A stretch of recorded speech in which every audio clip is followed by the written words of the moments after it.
بسم اللہ الرحمن الرحیم۔ جیمز ویب اسپیس ٹیلیسکوپ، جو کہ انسان کی طرف سے آج تک کی بنائی جانے والی سب سے جدید آسٹرونومیکل ٹیلیسکوپ ہے، اس نے خلا میں گھوڑے کا سر ڈھونڈ نکالا ہے۔ یہ ایک قصہ آخر ہے کیا؟ اس کے متعلق تمام تر تفصیلات ہم فراہم کریں گے آپ کو آج کی اس دلچسپ ویڈیو میں، صرف آپ کو ہمارے ساتھ جڑے رہنا ہے۔ رات کو آسمان پر انتہائی روشن نظر آنے والے فلکی اجسام کی تحقیقات کی خاطر انسان نے جب مختلف قسم کے مشنز کو اسپیس میں بھیجا تو اس کو یہ معلوم پڑا کہ کائنات اس کی سوچ سے کہیں زیادہ وسیع و عریض بھی ہے اور پیچیدہ بھی ہے۔ اس نے بہت سارے ستاروں کو موت کے گھاٹ اترتے دیکھا تو وہیں پر بہت سارے ستاروں کو پیدا ہوتے ہوئے بھی دیکھا۔ بلیک ہولز کا مشاہدہ کیا، نیوٹرون سٹارز کا مشاہدہ کیا، مرتے ہوئے ستاروں کے پھٹنے سے نکلنے والی گیما ریز کا مشاہدہ کیا۔ لیکن کائنات ایک ایسی چیز ہے کہ اس کی جتنی تحقیق کی جائے وہ آپ کو اتنا ہی زیادہ مسحور کرتی ہے،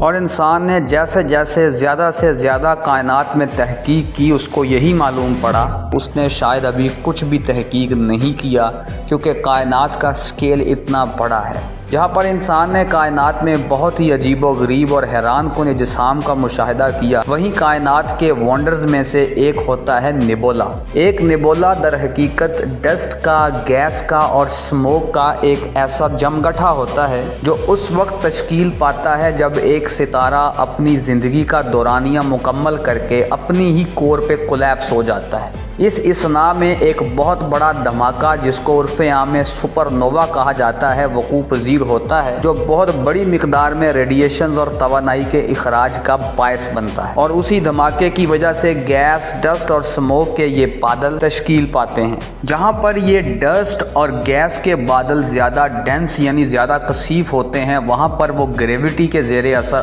آپس میں آہستہ آہستہ کلمپ ہونا شروع ہو جاتے ہیں۔ یوں دھیرے دھیرے بہت ہی بڑی بڑی اسٹرکچرز جن کو ہم ستارے کہتے ہیں ان کی تشکیل کے لیے رستہ ہموار ہونا شروع ہو جاتا ہے۔ اسی وجہ سے نیبولاز کو نئے ستاروں کی نرسریز بھی کہا جاتا ہے، اور یہاں سے کائنات کے ایک اور حیران کن فیچر کا بھی معلوم پڑتا ہے کہ ایک ستارے کی موت در حقیقت دوسرے ستارے کی زندگی کے لیے بھی رستہ ہموار کر دیتی ہے۔ گویا ستاروں کی ایک نسل کی موت ستاروں کی ایک نئی نسل کی پیدائش کا موجب بنتی ہے۔ ان نیبولاز کو دیکھنا اور ان کا مشاہدہ کرنا یقیناً ایک بہت ہی مسحور کن منظر ہوتا ہے۔ یہ نہ صرف کائنات کی خوبصورتی کو ہمارے سامنے عیاں کرتے ہیں بلکہ ہمیں یہ بھی بتاتے ہیں کہ کائنات میں بکھرے ہوئے رنگ برنگے سموک، ڈسٹ اور گیس کے یہ کلاؤڈز در حقیقت آنے والے زمانے میں بننے والے نئے ستاروں کی طرف اشارہ کر رہے ہیں۔ اب حالیہ دنوں میں جیمز ویب اسپیس ٹیلیسکوپ نے بھی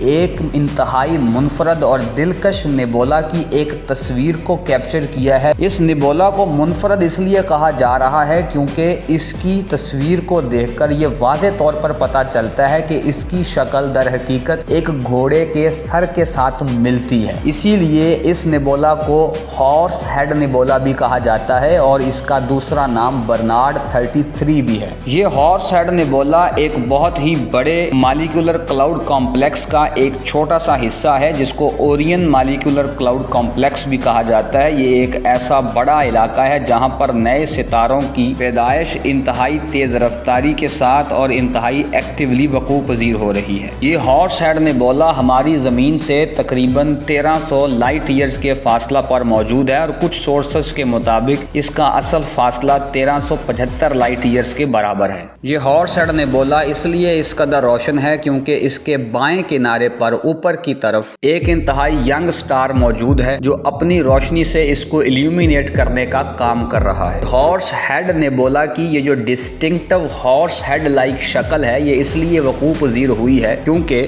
اس کے ارد گرد جو ہلکی گیس موجود تھی وہ اب ختم ہو چکی ہے، مکمل طور پر ایروڈ ہو چکی ہے، جبکہ ڈینس گیس کے جو کلاؤڈز تھے وہ اپنی جگہ پر قائم و دائم ہیں، اور یہی ڈینس گیس کے کلاؤڈز اس کو ہارس ہیڈ لائک سٹرکچر دیتے ہیں۔ لیکن سائنسدانوں کی کیلکولیشنز یہ بتاتی ہیں کہ یہ بھی ہمیشہ یہاں رہنے والے نہیں ہیں، ان کے پاس صرف 5 ملین ایئرز اور موجود ہیں، جس کے بعد یہ بھی بلاکر ایروڈ ہو جائیں گے اور یہ ہارس لائک ڈسٹنکٹو سٹرکچر اس نیبولا کی بھی پھر ہمیں دیکھنے کو نہیں ملے گی۔ اب ہم یہاں پر یہ بھی بتاتے چلیں کہ اس نیبولا کی پہلے سے بھی تصاویر موجود ہیں جو دیگر دوسری ٹیلیسکوپس نے بنا رکھی تھی، جن میں سے سر فہرست یوکلائڈ ٹیلیسکوپ اور ہبل ٹیلیسکوپ تھی۔ اس وقت آپ کو سکرین پر 3 تصویریں نظر آ رہی ہیں، جن میں سے پہلی 2 تصویریں وہ ہیں اگر بائیں طرف سے دیکھا جائے جو یوکلائڈ ٹیلیسکوپ نے اور ہبل ٹیلیسکوپ نے بنائی تھی بالترتیب، اور تیسری تصویر جو کہ ایکسٹریم رائٹ سائڈ پر موجود ہے وہ اب کی ہے جو جیمز ویب اسپیس ٹیلیسکوپ نے ہمیں فراہم کی ہے۔ تو پھر سوال یہ پیدا ہوتا ہے کہ اگر یہ تصویریں پہلے سے ہی موجود تھیں